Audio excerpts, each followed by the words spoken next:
Wow. Shalom, family. Apologize for the technical difficulties. Didn't realize I was on mute. The system or the program normally turns the mute off and allows me to speak, but nonetheless, appreciate everybody tuning in once again. Brother Ananias for A.O.I, The Awakening of Israel. And we're going to get into it. Like I said, today's topic is called Never Trust Thine Enemy. And in this society, we think that we don't have any enemies. But we do have enemies. You know, if you're not part of the 12 tribes of the nation of Israel, guess what? You have enemies. But today you're going to learn about not trusting your enemies. Because when you trust in your enemy, you become snared, trapped, beguiled, tricked, trodden down, just like we are as a nation when we trust in our enemy, So the commandment of the Most High God tells us what? Never to trust thine enemy. So we're going to dive right into it. And once again, all praise, glory, and honor is given to Yahweh by Qam Yasharahla. Appreciate everybody tuning in. I'm Ananias for A.O.I, the Awakening of Israel, and we're going to jump right into it. So we're going to the book of Wisdom of Solomon, chapter 1, verse 12, and it says, "Seek not death in the era of your life, and put not upon yourselves destruction with the works of your hands." So when you seek death, you're actually going into sin, breaking the commandments of the Most High God. So he's telling you, seek not death. Why? Because the wages of sin is death, according to what? Romans 6:23. The wages of death, or the wages of sin, is death. So the Lord is telling you right here in Wisdom of Solomon, chapter 1 and 12, seek not death in the era of your life. Don't seek after death by trying to assimilate, trying to be like everybody else, or listen to the lies that are promoted to you on the TV day in and day out, through the music day in and day out. Don't seek death in the era of your life, because whether you know it or not, you've been lied to majority of your life, all of your life, thinking that everybody's equal. You know, they had Michael Jackson songs with everybody, "We Are the World," everybody holding hands, dancing back and forth. Hey, so you thought, hey, everybody's equal. Everybody holding hands, singing songs. You had Martin Luther King singing or having dream speeches about everybody getting along, holding hands, going to school together. What do they push? Civil rights, equal rights, equality. So you think that everybody's equal. So by you not understanding the truth, you seek lies, you take refuge in lies, and without you knowing, you going in error, in sin. So the Lord is telling you, seek not death in the era of your life, and put not upon yourselves destruction with the works of your hand. For God made not death, neither have he pleasure in the destruction of the living. He don't want to put us to death, but when we go off and break his commandments, that's the result of it. For he created all things that they might have their being, and the generations of the world were helpful. And there is no poison of the destruction in them, nor the kingdom of death upon the earth. So he created all things that have what? A healthful generation. Healthful. When we keep his commandments, being righteous, being immortal. Just like it say in verse 15, for righteousness is immortal. When you keep the commandments, you will gain that right to immortality, to the tree of life, as is written in Revelation 22:14, excuse me. Keeping the commandments will get you immortality. But we are not being taught to keep the commandments, nor what the commandments are. So how can we seek immortality? We're seeking death here, and we wonder why death is always around the corner. So seek not death in the way of life. So we're going to dive right into this commandment that the Lord gives us about not seeking or not trusting in our enemy. Excuse me. Let's go to the book of Ecclesiasticus, or Sirach in the Apocrypha, chapter 12, verse 10.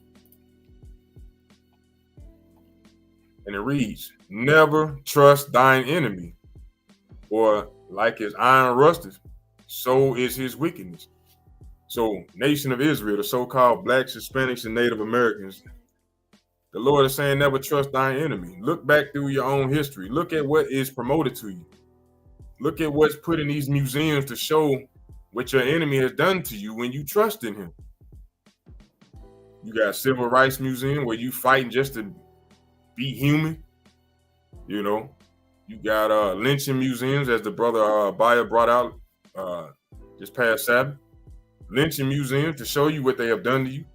They have so-called Black History Month where they constantly show you fighting and struggling just to be recognized as so-called equal or human.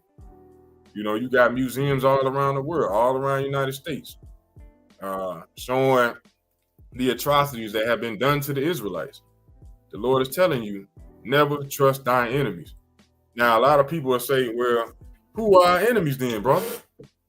I hear what you're saying, but who are our enemies? Because if they're not trying to rob me, that's not my enemy. If they're not trying to kill me, that's not my enemy. Well, let's see what the Lord said. Let's go to Deuteronomy chapter 28, verse 68. This is a verse that we pull out quite a bit just to show our brothers and sisters something simple that they don't really understand. Deuteronomy chapter 28, verse 68. And it reads, "And the Lord shall bring thee into Egypt again with ships." This is one of the curses that has been applied or put on the Israelites as a nation, as a whole.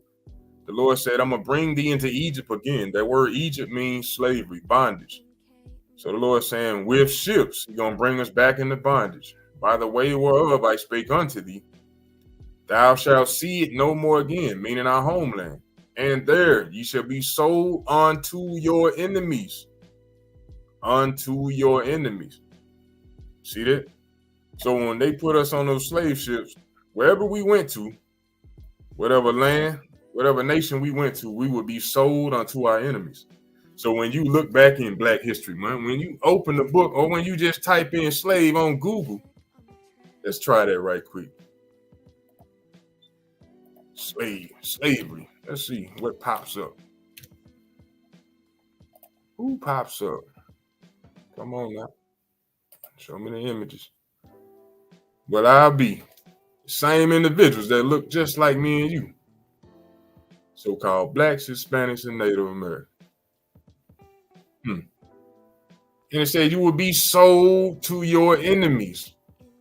You see that? As soon as we came out the slave ship, we would be sold. Sold to our enemies. It would brand you to show ownership, beat you, work the hell out of you. You see?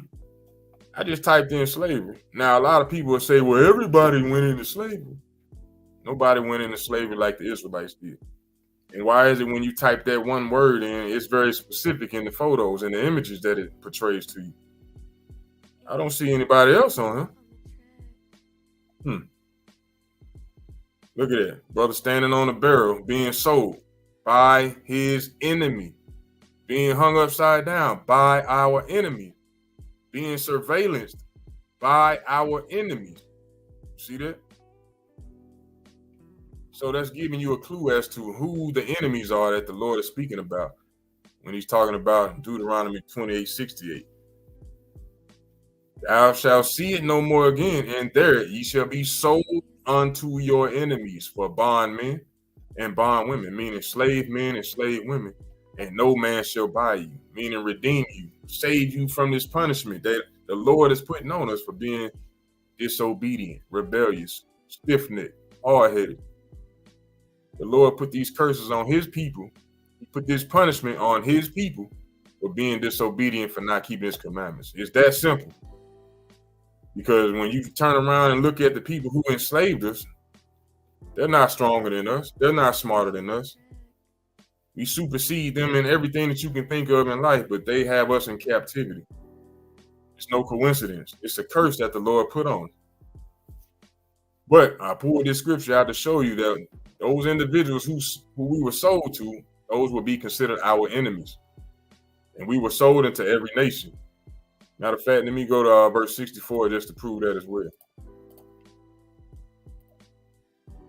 Deuteronomy 28:64 said, "And the Lord shall scatter thee among all people from one end of the earth, even unto another, to the other. And there thou shalt serve other gods, which neither thou nor thy fathers have known, even wood and stone." So the Lord was telling us, I'm going to scatter y'all among all people, meaning we're going to be serving all people. We're going to be in the midst of our enemies, serving them. Those are our enemies. But going back to Sirach or Ecclesiastes, chapter 12, verse 10, it says, "Never trust thine enemy. For like his iron rust, so is his wickedness." Just like in that iron skillet you got, you use the fork in there long enough, it started to rust because you're peeling off the iron cast or the cast iron. So the iron started to show through. That water hit it, it started to rust. But yeah, you might be able to throw some dish detergent on them, wipe it out. It disappeared for a moment. Just for a moment, but that wickedness gonna come back, just like that rust is. All right. So let's go to verse 13. It said, "Who will pity a charmer?" So this is for those individuals that say, well, nah, they're not my enemy. That's not my enemy. That happened back then. The Lord said those other nations who you were sold to, who are our people as a whole were sold to, they will always remain our enemy. But our people like to turn the other cheek, so to speak. They try to ignore that and act like they didn't hear it or that they didn't read it or that they don't see it every day. But the Lord said in verse 13, who will pity a charmer that is bitten with a serpent? So if you keep playing with these snakes, with these serpents, with your enemy, who is going to pity you when they bite you? When they actually show their true colors, as they say, show who they are. You expect somebody to have pity on you then.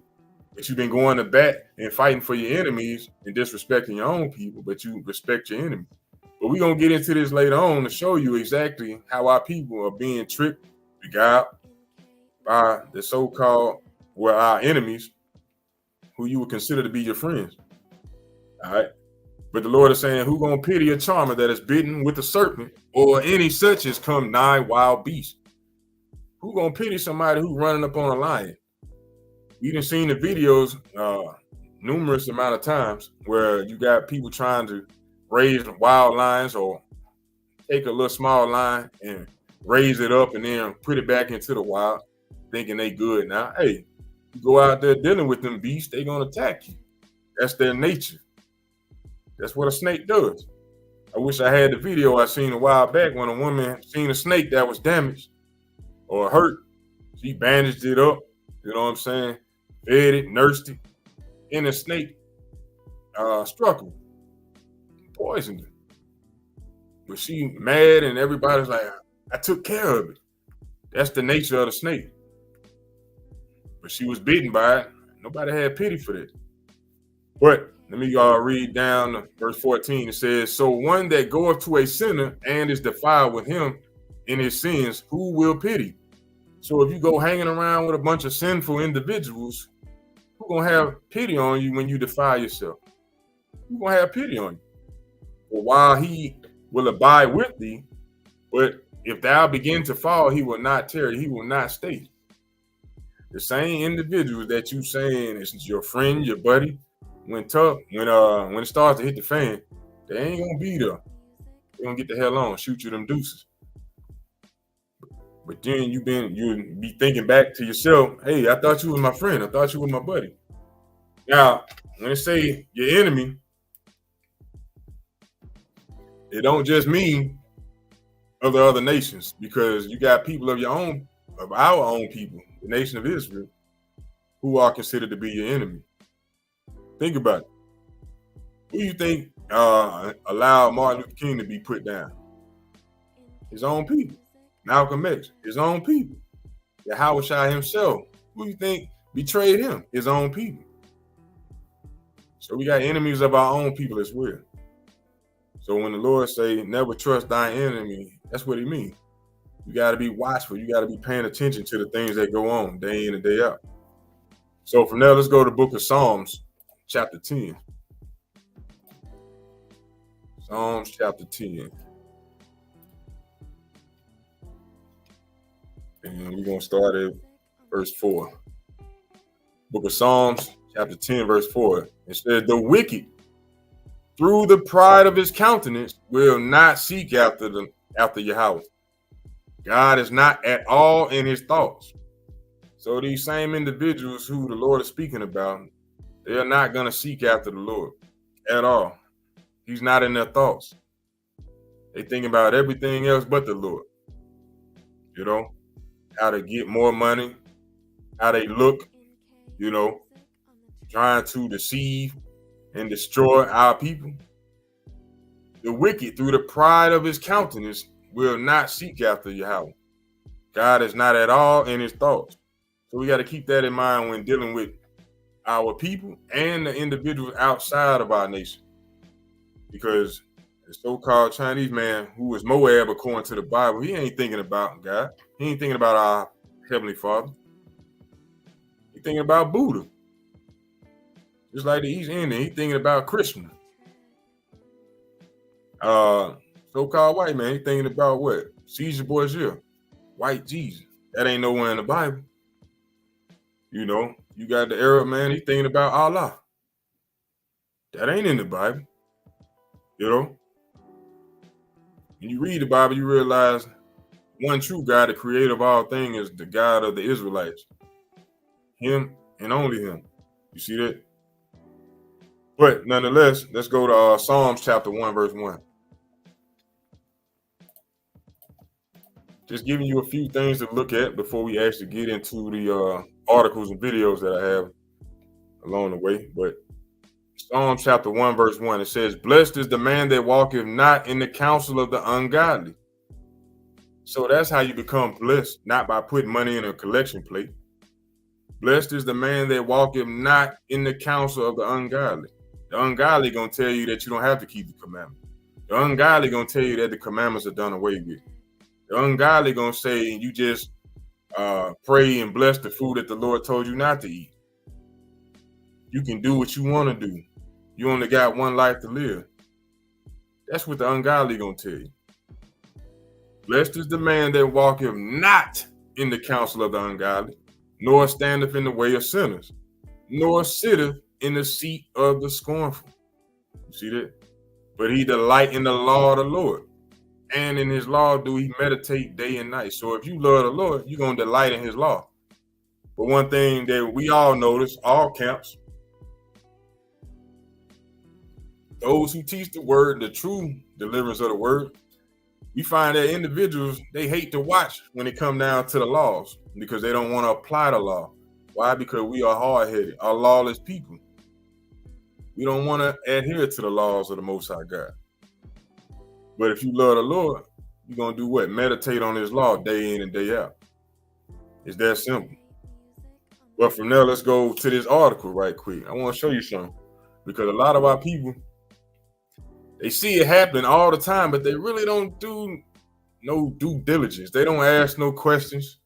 They see it happening. They don't really pay attention. It's showing you how blind they truly are, but they don't ask any questions. I'm going to go into a subject that a lot of sisters or a lot of families of our nation have been involved in and don't even know what's actually going on. And this is dealing with birth, giving birth. All right. Now, a lot of you have seen, well, I put it myself. I'll say this myself.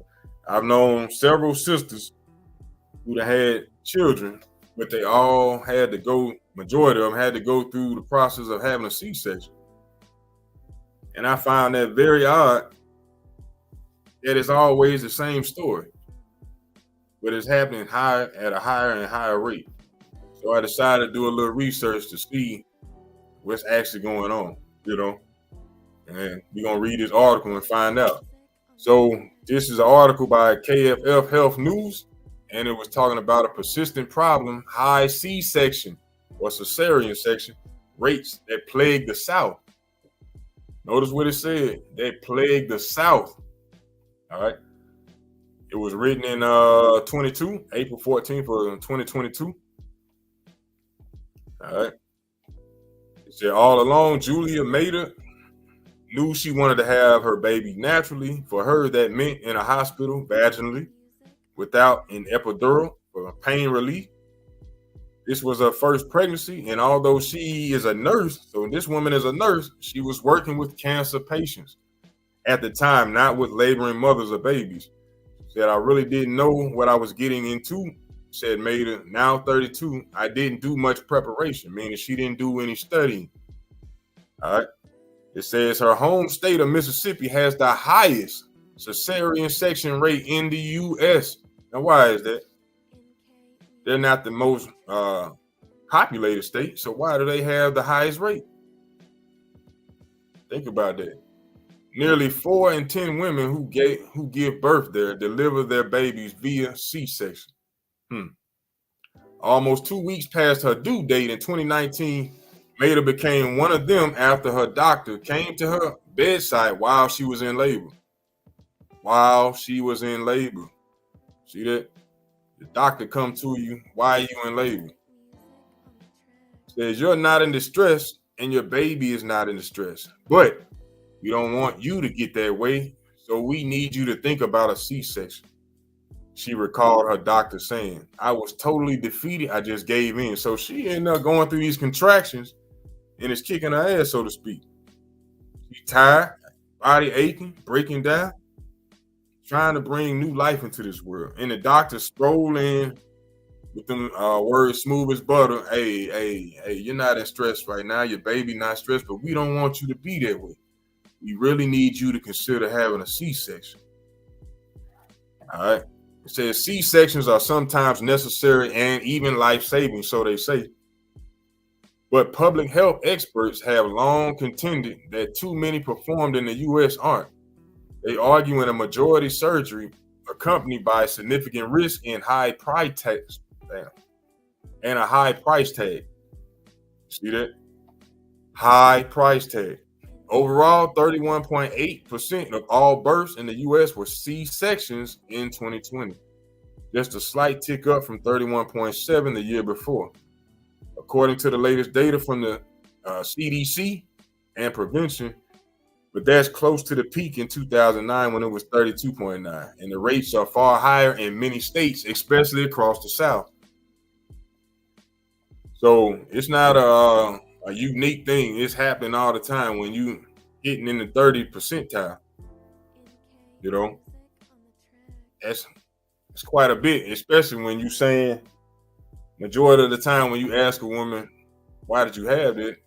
The doctor's telling them, hey, the umbilical cord is choking the baby or the baby's heart rate is failing. We need to go in immediately. Coming up with these lies just to be able to perform that surgery. All right. And it said it higher in many states, especially in the South. All right. It said these high C-section rates have persisted. And in some states, such as Alabama and Kentucky, even grown slightly, despite continual calls to reduce them. And although the pandemic presented new challenges for pregnant women, researchers suggest that the U.S. C-section rate was unaffected by COVID. Instead, obstetricians and other health experts say the high rate is an intractable problem. So they see that it's a problem and they were calling for it to be reduced, as we read. Calls to reduce them. So they know it was happening at an alarming rate. And they were calling for it to be reduced. Some states such as California and New Jersey have reduced their rates through a variety of strategies, including sharing C-section data with doctors and hospitals. They should always be doing that. They should be doing that while you going to school and learning. They should be putting in new methods. But that's not the case. And we'll get to it. I put it that way. But change has proved difficult elsewhere, especially in the South and in Texas, where women are generally less healthy heading into their pregnancy, and maternal and infant health problems are among the highest in the U.S. Now, why would that be? Because they feeding the most abominable food. Everybody eating all the abomination that the Lord told us not to eat. And we're not thinking. We're not practicing healthy eating, We're not doing any type of research. Just getting pregnant and popping out babies and taking whatever the doctor prescribed. Get these prenatal pills. Don't know what's in it. Nothing. Just taking it because they say, oh, help your hair grow, help your nails grow, help you with the baby's overall health. We just take these things without questioning anything. Don't know what's in it. Just take these things. So generally in the South, they take. We end up being less healthy than up north or around the world. Excuse me. All right. It says southern states have some of the highest C-section rates in the South now. In the U.S., 31% or 32% of all births in 2020 were cesarean sections, driven by high numbers in the Southeast, where birth outcomes are generally worse than in any other parts of the country. Once again, Mississippi is the highest at 38%. So you can look at this map below, and the dark color showing you the high rates of C-section. And look at that. All in the Southeast. That's not a coincidence. It's not a coincidence. It's a hidden agenda behind this. Hidden agenda.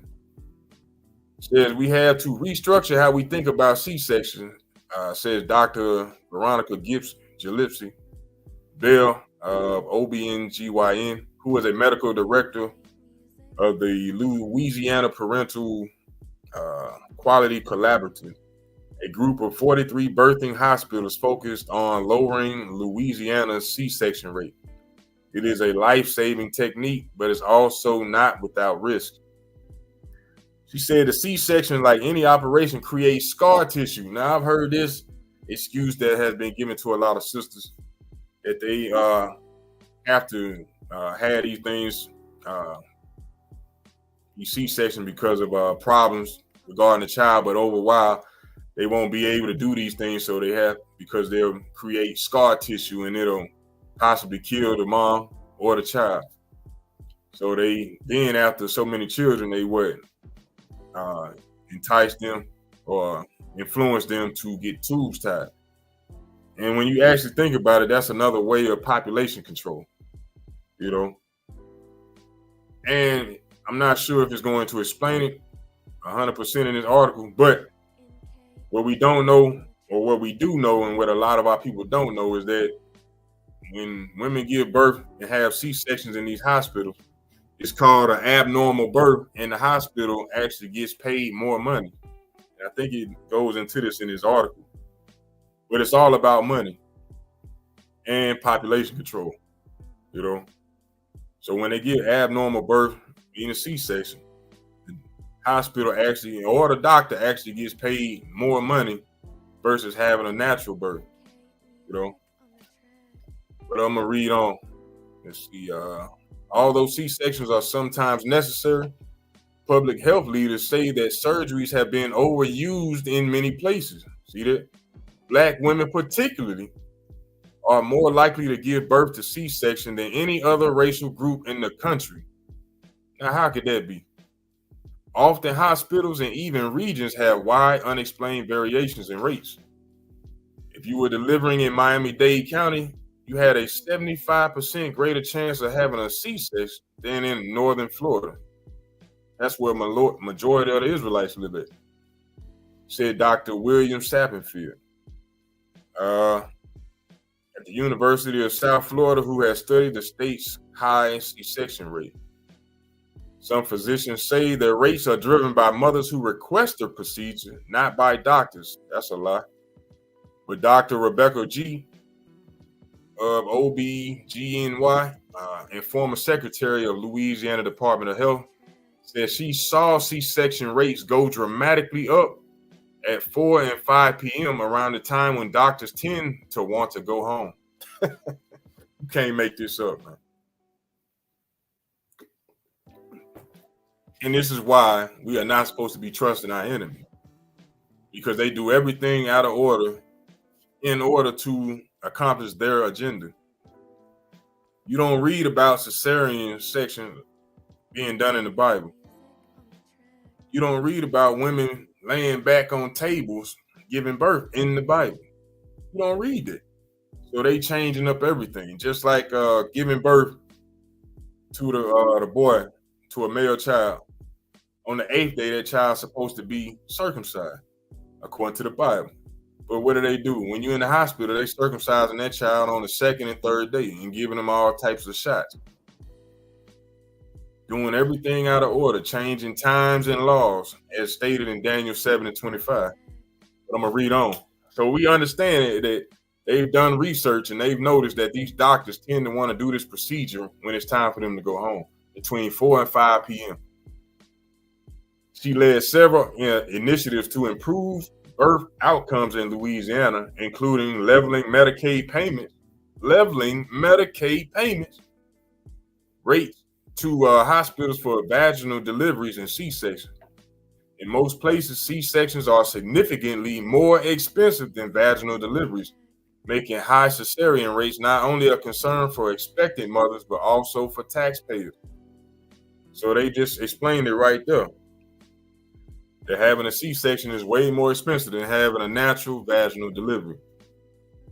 But that's not where the money is. So they want to use those different abnormal births to charge the insurance company. Medicaid. And that, like they said, is a strain on the taxpayer, so they say. Let's read on. It said Medicaid pays for 60% of all births in Louisiana. 60%, according to the KFL, which is what we read. And about half of all births in most southern states, compared with 42% nationally. That's one reason some states, including Louisiana, Tennessee, and Minnesota, have tried to tackle higher C-section rates by changing how much Medicaid pays for them. But payment reform alone isn't enough, G said. So they trying to hit the pockets of the doctors and the hospitals, trying to charge outrageous amounts to the insurance. Once again, it's all about money. They don't care who they hurt in order to get done what they trying to get done. They'll do whatever, And I'm gonna show you this quick video. Another reason why we shouldn't be trusting our enemies. Let me change this right quick so that you can actually hear it.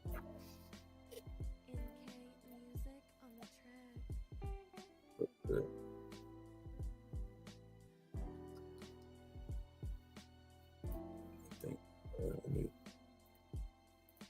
All right. That breaking headline today, a Michigan doctor sentenced, being called a monster.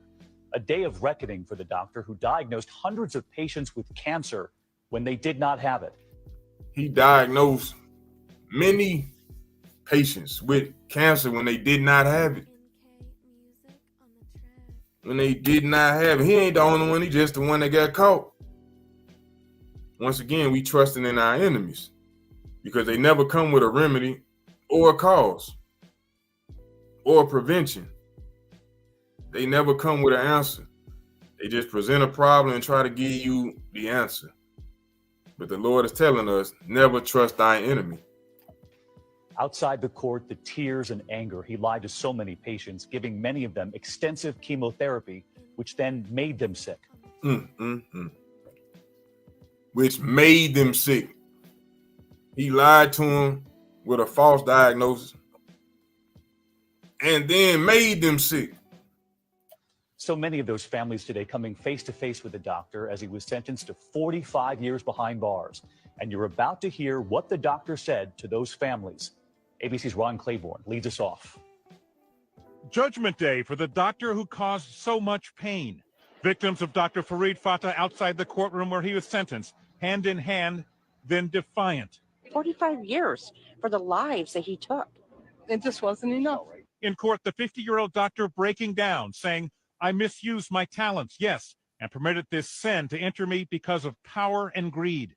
Power and greed. He said he misused his talents. You can't make this up, man. He just the one that got caught. He ain't the only one doing it.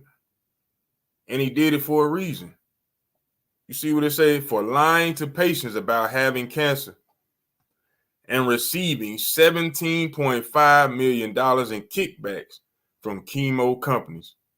You can't make this up, Israel. But those words, no comfort for Cheryl Blades. I could hear him talking to my mother because I went to every appointment. So I could hear him talking to her and promising her to save her. In all, Fatah pleaded guilty to intentionally misdiagnosing more than 550 patients. More than 550.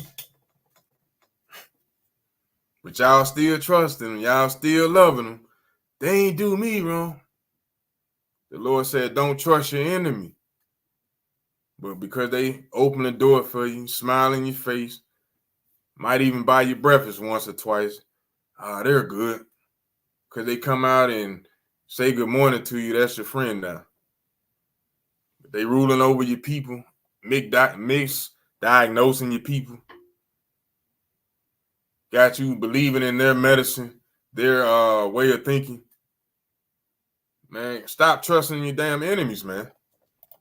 Often prescribing treatment for cancer that they did not have. He earned more than $17 million as a result. Dr. Fatah pounced on every opportunity to use a patient's body as a profit center. One of the patients, 53-year-old Monica Flagg. Stressful. It was extremely emotional. You can't make this up. You can't make this up, Israel. The proof is right here. What else do you want? The proof is in this pudding. I didn't make this up. Just found the article. Well, it was brought to my attention. I had to put it out there for our people to see this and understand. And he ain't the only one. Come on now. Wake the hell up. Stop trusting in your enemy. Let's go to the book of 1 Samuel chapter 8, verse 3. Let's go to 1 Samuel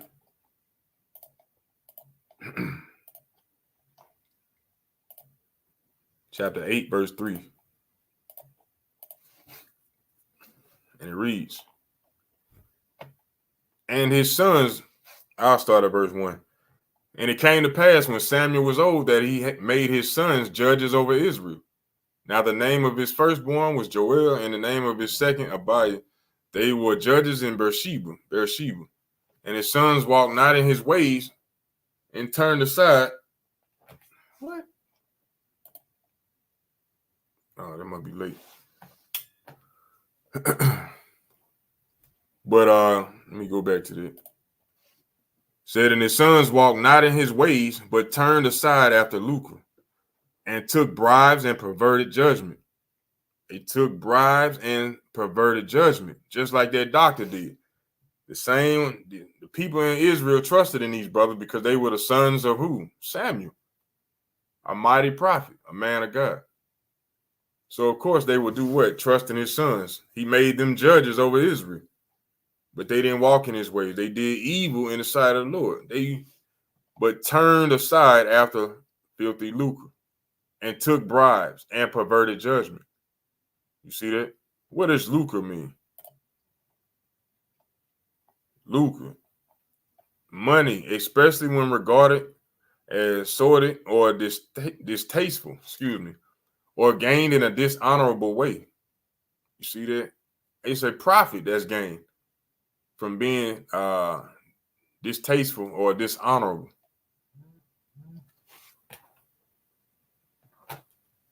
All right.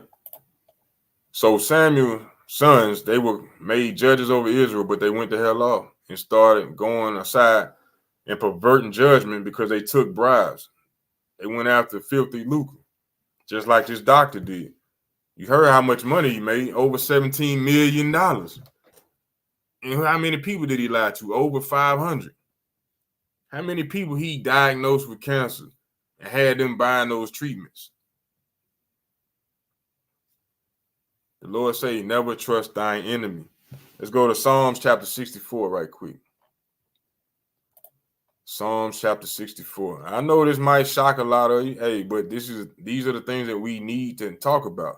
These are the things that you need to be concerned about. Do more research on, Go to the book of Psalms chapter 64, and we're going to go to verse, we start at 5. Said, they encourage themselves in an evil matter. They commune of laying snares privily. They say, who shall see them? Now, for that doctor to be lying to over 500 people and bring in that kind of money, after he made them the first 2 or 3 be misdiagnosed and then get paid behind it, he was like, who's going to see me?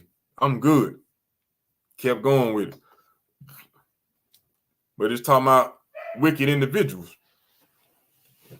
Verse 6, it said, they search out iniquities, meaning sin. They accomplish a diligent search. How am I going to get away with this? What am I going to say the minute somebody comes to me asking questions? Where am I going to stash this money? They search out iniquity. They accomplish a diligent search. Both the inward thought of every one of them and the heart is deep. Meaning all their thoughts are deep. They ain't thinking on a simple level like majority of our people think on. They just think about having a good time, getting their rocks off, and do it all over the next day. That's basically the mindset of Jake or Israel. It's that simple. But verse 7, it says, but God shall shoot at them with an arrow. Suddenly shall they be wounded. So they shall make their own tongue to fall upon themselves. All that see them shall flee away. So Why are they doing all this searching for iniquity, putting all these wickedness into play? It's going to be other individuals that's going to pop up and blow the whistle on them. You know what I'm saying? And I'm going to show you another quick little video. All right. Bear with me.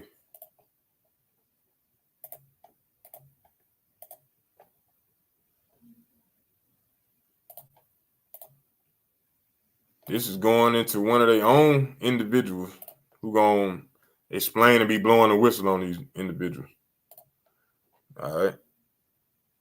Can't rely on the media as it is today either. Oh, of course not. All the media in this country, radio, television, and print, is all owned by 5 corporations. All of these corporations that own the media are owned and controlled, and members of the Council on Foreign Relations sit on their board of directors. Listen to what he's talking about now. Corporations? Is that not off the top of my head? Okay. I could try, but I don't want to take a chance on being inaccurate. But you can trace that yourself. okay? Remember, if you go down and you trace the ownership of a station or a newspaper and you get to a corporation, remember that somebody owns that corporation, and it's usually another corporation. But when you trace the interlocking of all these things, when you get to the top, there's 5. And all journalists know that there's some things you don't write about and you don't talk about because you'll lose your job. And that's where the control is. And that's why they pay anchormen like Dan Rather $2 million a year, because he doesn't question them. He knows that if he goes against them, he's going to lose $2 million a year.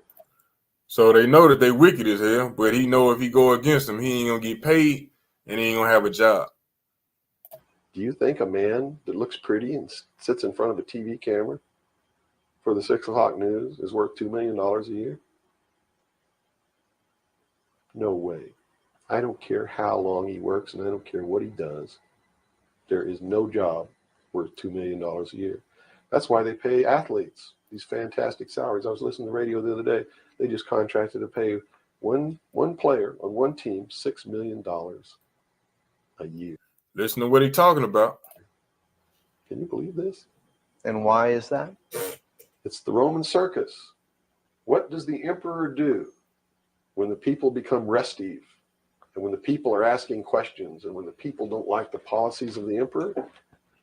He sends them to the circus. He creates a circus. He builds a giant coliseum, and he begins to throw the Christians to the lions. And he has great chariot races and football games and basketball games, all to keep the idiots preoccupied with things that don't mean anything in the scheme of the entire world, so that they don't have the time to learn what the truth is, so they don't ever get smart enough to learn how they're being manipulated. You see that? That should be something key to our brothers and sisters. They throw you the new movies out there. They give you 10% of these movies to be true. They throw these sports games out there, you know, trends, social media, you know what I'm saying? But when our people get to asking these questions, they start rallying and having protests. Hey, then they'll throw out a BET award, damn Grammys, All-Star game, the Oscars, Super Bowl, whatever the case may be, to keep them dumbed down and away from the truth. He's saying it out of his own mouth, blowing a whistle on his own people. Run it back a little bit.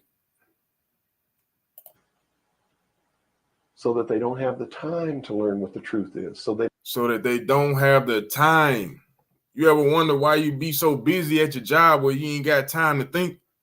They running you ragged for 8 hours, 8 to 12 hours, where you ain't got time to think. And when you get off, you don't want to do nothing but try to get a shot, smoke some, get your rocks off, whatever you like to do, whatever your vice is, and go to sleep and get up and do it all over again to keep you busy where you don't have an opportunity to sit there and think about anything. So you don't come close to learning about the truth. These are the other nations blowing the whistle. They understand what's going on. When will we wake up and understand we can't trust our enemies? They don't ever get smart enough to learn how they're being manipulated. So they don't ever question the emperor. That's why they pay a player on a football team or a baseball team $1 million or $2 million or $3 million a year. It is the Roman circus. I know men who don't know anything in the world except who plays third base for the Mets. And they think that's a great accomplishment. And they I'd have known, brother, when I first went to college, thinking I was doing something going up. But when I went, I knew brothers that knew stats on players that played and had retired. They knew what his points per average was while he played throughout his career, what he averaged in college, what he did in high school, where he was born, but they knew nothing about life in general. They knew nothing about our people, but they knew all the stats on these athletes and entertainers.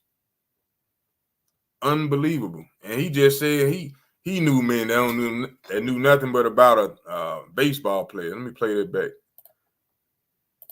It is the Roman circus. I know men who don't know anything in the world except who plays third base for the Mets. And they think that's a great accomplishment. And they meet and pat each other on the back and bond and go have cocktails and talk about what this guy that plays third base for the Mets did in last night's game. Sad. Sad indeed. But this is an individual from another nation blowing a whistle on their own folk, verifying what the scriptures say, how their tongues will fall upon each other, blowing a whistle and showing you exactly what they are trying to do to our people and how they do business, you know. But from there, let me go to the book of Isaiah. Let me get this off the screen. All right.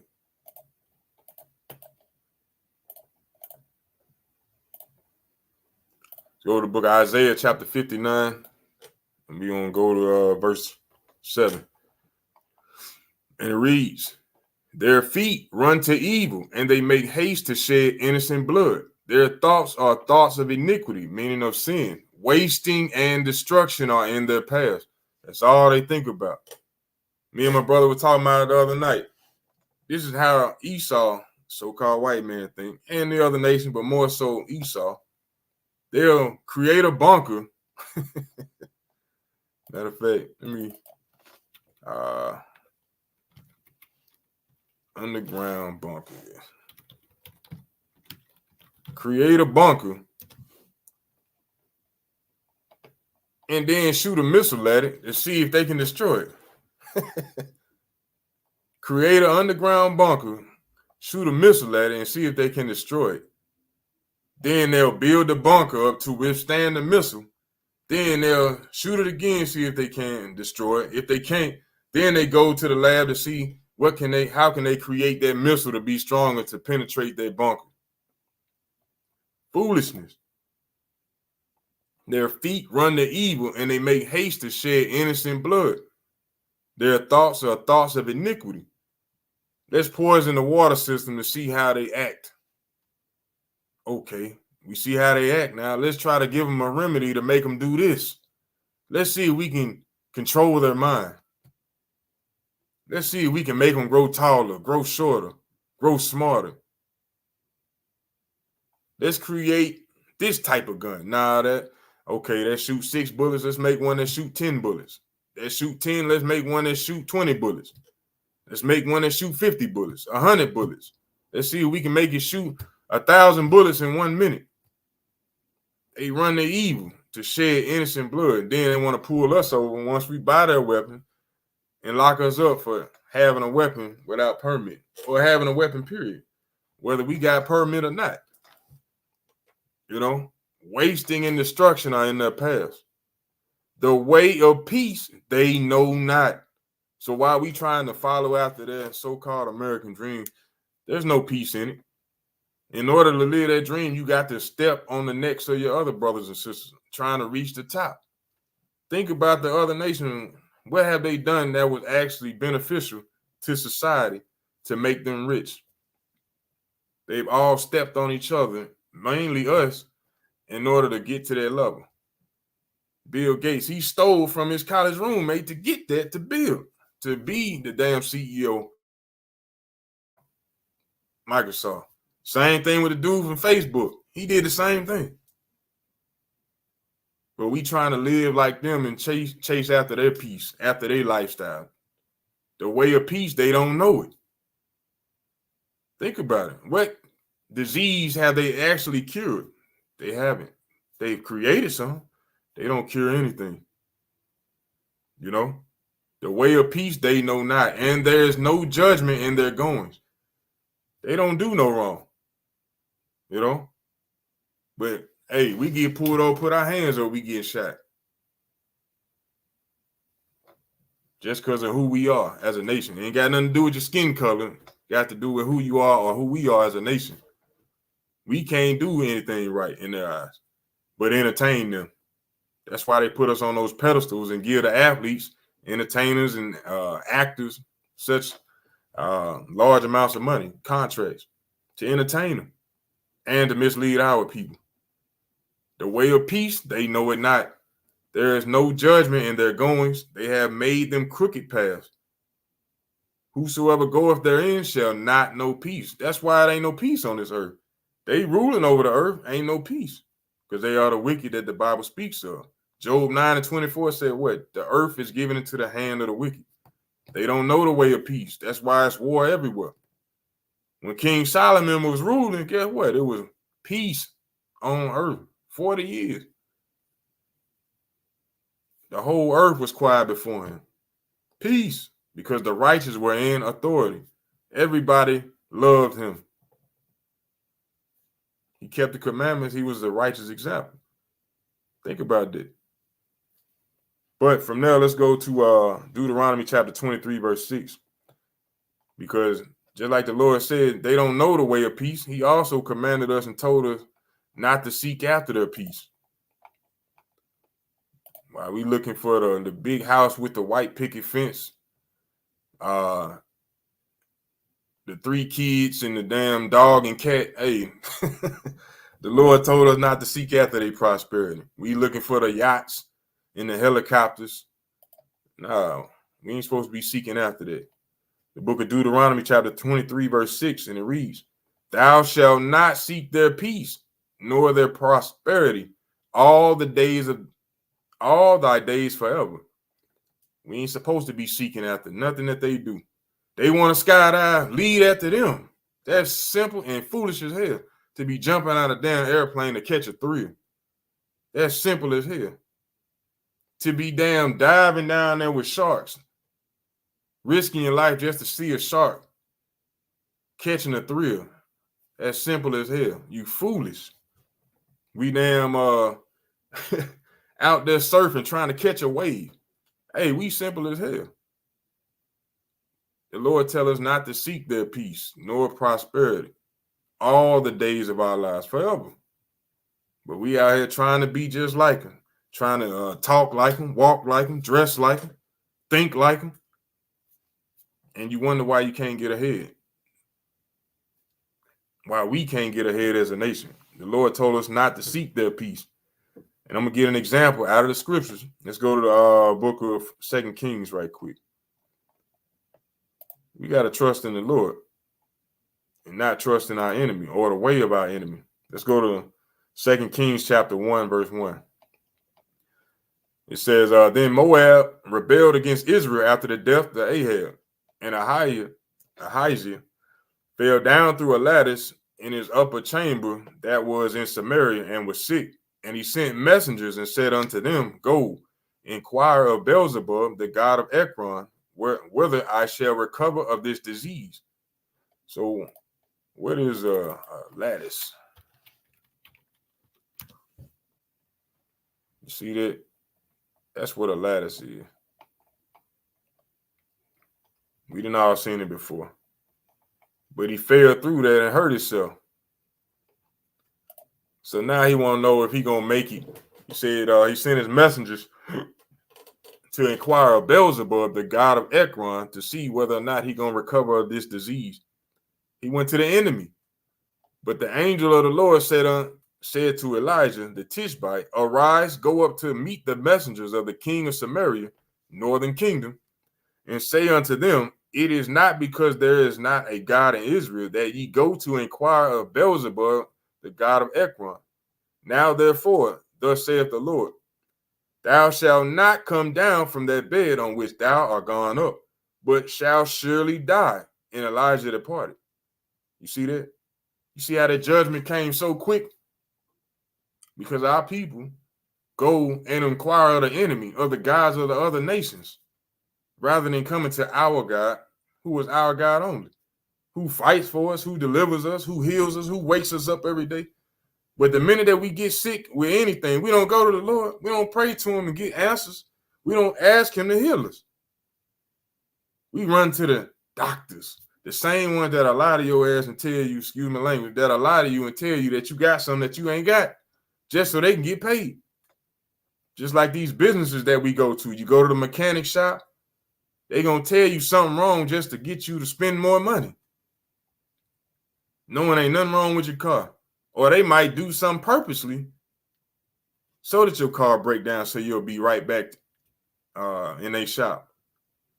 But we as a people, we got to go to the Most High rather than going and trusting in our enemies, thinking that their medicine is going to help us. Their medicine has never cured anything. Point it out, show it to us. What can you show in history where the so-called white man has cured? They've been having breast cancer awareness rallies for how long? March of dimes for this, for that. Where is this money going? It ain't solving no problem, no issues. They making everything worse. Think about these things. That's why the Lord said, never trust thy enemy. What good is he going to do you? What can he possibly do for you? What can he possibly give you but more headache, heartache, and pain? But for some odd reason, we want to trust in them. All right, verse 6. And they said unto him, then there came up a man to meet us and said unto us, go, turn again unto the king that sent you, and say unto him, thus saith the Lord, it is not because there is not a God in Israel that thou sendest to inquire of Beelzebub, the god of Ekron. Therefore, thou shalt not come down from that bed on which thou art gone up, but shall surely die. He caught a judgment that quick. Now, when you read on down, he tried to send the men to go get Elijah, and they got burnt up following somebody wicked, you know. But that's an example of when you trust in the other nation, the gods of the other nations, how the Lord gonna give you that judgment. All right. From there, let's go to Psalm chapter 52 and 7. Not only did he trust in the other nations,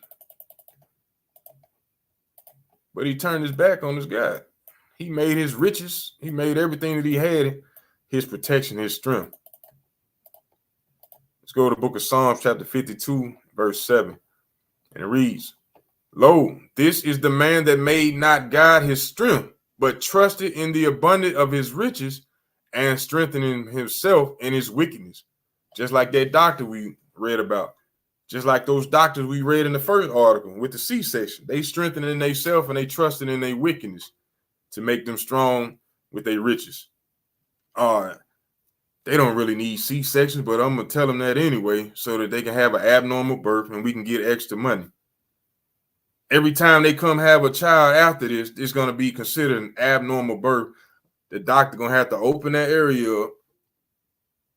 And then after they had 3 kids, you know what? We're going to tell them, hey, you might have some scar tissue build up. Think it'll be a danger for you to have any more kids. So we advise you to get your tubes tied, you know. Therefore, preventing the woman from ever being able to have kids anymore. Population control. So not only are they limiting our production, but they killing off and they are getting paid behind it. You know, think about these things. These people, they made not God his strength or their strength, but trusted in the abundance of his riches and strengthened himself in his wickedness. That's what we got going on. That's why we can't trust our enemy. Got to trust in the Most High. From now, let's go to 2 Kings chapter 20. 2 Kings chapter 20. Give you another example of how we're supposed to do. 2 Kings chapter 20. And we're going to go to verse, where we'll start at 1. Said, in those days was Hezekiah sick unto death, and the prophet Isaiah, the son of Amos, came to him and said unto him, thus saith the Lord, set thine house in order, for thou shalt die and not live. Then he turned his face to the wall and prayed unto the Lord, saying, I beseech thee, O Lord, remember now how I have walked before thee in truth and with a perfect heart, meaning a perfect mind, keeping the commandments, being faithful, and have done that which is good in thy sight. And Hezekiah wept sore. And it came to pass, afore Isaiah was gone out into the middle court, that the word of the Lord came to him, saying, turn again and tell Hezekiah, the captain of my people, thus saith the Lord, the God of David thy father, I have heard thy prayer, I have seen thy tears. Behold, I will heal thee. On the third day thou shalt go up unto the house of the Lord, and I will add unto thee thy days 15 years, and I will deliver thee and this city out of the hand of the king of Assyria, and I will defend this city for mine own sake and for my servant David's sake. You see that? So this man turned to the Lord, and the Lord added 15 years onto his life. You see that? What keeping the commandments and having the faith will do for you? That's how we got to be. That's how we got to perform, Israel. Verse 7. And Isaiah said, take a lump of figs, and they took and laid it on the boil, and he recovered. And Hezekiah said unto Isaiah, what shall be the sign that the Lord will heal me, and that I shall go up to the house of the Lord the third day? And Isaiah said, the sign thou have of the Lord, that the Lord will do the thing he has spoken. Shall the shadow go forward 10 degrees or go back 10 degrees? So he's talking about the shadow that you would normally see on we'll read on. And Hezekiah answered, it is a light thing for the shadow to go down 10 degrees, nay, but let the shadow return backward 10 degrees. And Isaiah the prophet cried unto the Lord, and he brought the shadow 10 degrees backward, by which it had gone down in the dial of Ahaz. You see that? Sundial.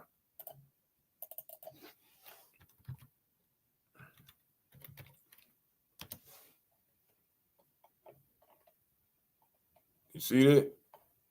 These are examples of sundial. And the Lord made what it said, by it had gone down in the, I'll read it again. Verse 11. And Isaiah the prophet cried unto the Lord, and he brought the shadow 10 degrees backwards, by which it had gone down in the dial of Ahaz. So he told him he was going to add what? 15 years to his life, right? Is that what we read in verse 6? He's going to add 15 years to his life. So he made the shadow go backwards to show him, just to prove to him that he had them years added to his life. That's a mighty thing right there.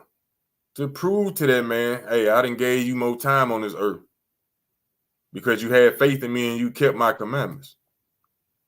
That's how we have to be, trusting in the Lord, not trusting in our enemies, you know? Matter of fact, let's go to Psalms 107. The book of Psalms, chapter 107. Trust in the Lord and not in your enemy. Psalm 107 and 8. And it reads, oh, that men would praise the Lord for his goodness and for his wonderful works to the children of men. For he satisfieth the longing soul and filleth the hungry soul with goodness. You see that? Such as sit in darkness and in the shadow of death, being bound in the affliction and iron, because they have rebelled against the words of God and contemned the counsel of the Most High. So a lot of our brothers and sisters need to be praying. We all need to be praying for his goodness and his wonderful words. That should be in your daily prayer. You know what I'm saying? Knowing he going to satisfy you and give you the things that you need. But a lot of us forsake the Lord. We don't want to thank him. We don't want to pray to him. Therefore, we sit in darkness, in the shadow of death, trying to figure out how we're going to get out of this.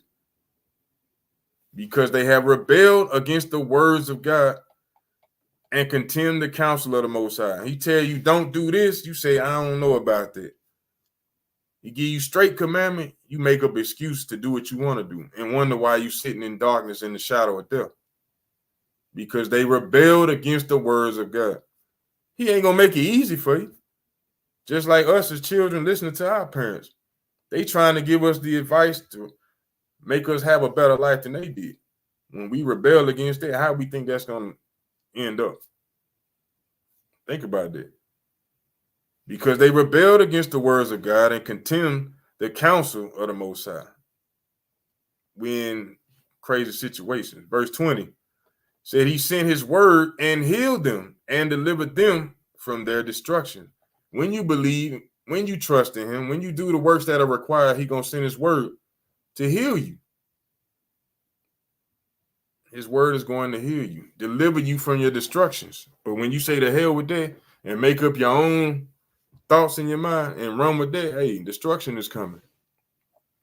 Let's go to the book of John, chapter 1, verse 1. Because what is that word? He said he sent his word. He sent his word. What is the word? John 1 and 1. If you don't read the Bible, you should know this. If you don't know this, something wrong. John 1 and 1.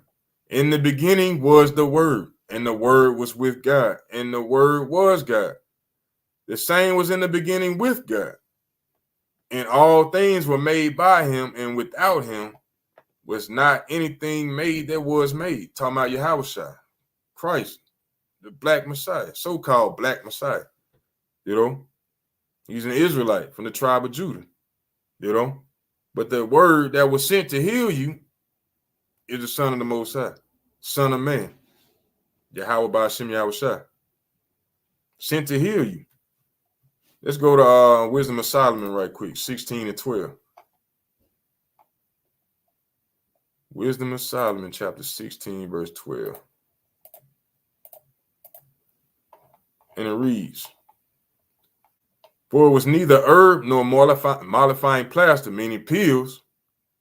It ain't always going to be the herb that restored them to health, but thy word. But thy word, O Lord, which healeth all things. What's the word? We already know. Yahweh Ba'ashem Yahushua. The word came. The word created all. So naturally, the word going to heal you. Doing what he tell you to do and having faith that it's going to deliver you and reward you for doing the things that's required of you. As an Israelite, that's how you become healed. Thinking about that. From now, let's go to Matthew chapter 6. Matthew chapter 6. And we're going to go to verse 33. We almost out of here, folks. Bear with me, bear with me. Matthew chapter 6, verse 33, and it reads, but seek ye first the kingdom of God and his righteousness, and all things shall be added unto you. Everything that you need, healing, food, family, love, peace. When you seek the kingdom, those things will be added unto you. Seek his righteousness. Righteousness is keeping the commandments. Seek to understand. Seek to add them to your life on a daily basis. You want healing, that's where you get it from. Trusting in the Lord. When we don't trust in him, he putting those things that we are plagued with on us. Why is it so hard for us to believe these things? Seek ye first the kingdom and his righteousness, and the things that you need shall be added unto you. Right now, our people sitting in darkness, not knowing which way to go, which way to turn, what to do. But let's go and read the scriptures, what we are supposed to be doing. Let's go to Psalms chapter 119, 105. Psalms chapter 119, verse 105. It's simple when you actually open the book and read it. It just, for so long, we've been told to look in other places for healing, for understanding, trusting in the enemy. We get our education from them. We get our way of worshiping from them. how we dictate our own households from them. And everything that they teach is contrary to what the Bible actually speaks on. But we follow it blindly. But Psalm chapter 119, 105 says, the word is a lamp unto thy feet, unto my feet, and a light unto my path. So in a world filled with nothing but darkness all around us, the word is going to help us to lead, or help lead us, show us where we're supposed to walk and how we're supposed to walk. The word. That's how we got to line everything up. We line it up to the word and see if it makes sense. And then if it's aligned with the word, that's how we move. But if somebody putting a damn plate or a platter with a seafood platter and got damn shrimp, crab, and lobster on it, eat up, it's free, it's on me. That don't align with the scriptures. You ain't supposed to walk that way. That's how you do that. That's how simple it is. You know? But a lot of our people will say, I can't pass up a good meal. I ain't ate all day. The hell with that. Who you going to stand for? The Lord or a temptation or your flesh? The word is a lamp unto your feet. Therefore, it's going to light your path so you know how to walk and where to walk. Just the last scripture, though. Let's go to Deuteronomy 33 and 29. Once again, it's been another Savory Sunday, and Lord will, you brothers and sisters learn something. You know, you don't take it lightly. You actually learn it, understand it, and apply it to your life. You know, this is the book of Deuteronomy, chapter 33, verse 29. It says, happy art thou, O Israel. Once again, he ain't talking about the whole world. He's talking about the nation of Israel. Who is like unto thee? Nobody. O people, saved by the Lord, the shield of thy help. And who is the sword of thy excellency? And thine enemies shall be found liars unto thee, and thou shalt tread upon their high places. So never trust thine enemies. And when you just do a little bit of research, a little digging, you'll find that they are liars, and they've been lying to you. But when you stand on truth, you're going to start to tread upon their high places. Think about that. So once again, I appreciate you brothers and sisters tuning in. I'm your brother Ananias for A.O.I. It's been another Savory Sunday where we break down the Most High's commandments to give you a better understanding of the commandments than you had yesterday so that you can learn, apply, and teach for the uplifting and edification of our brothers and sisters, our nation. So once again, I appreciate everybody tuning in. And for those who will tune in, we want to give all honor, glory, and praise to Yahweh by Hashem Yahushua for the abundance of all things. But if you're new to this truth, keep pushing. If you've been in this truth, keep pushing. Endure all things for the elect's sake. Keep pushing, never give up, and knowing that your work is not in vain. You know, but until next time, I'm your brother Ananias. I say shalom, shalom, peace and greetings to you all. Much love and respect. And I say I'm out. Shalom.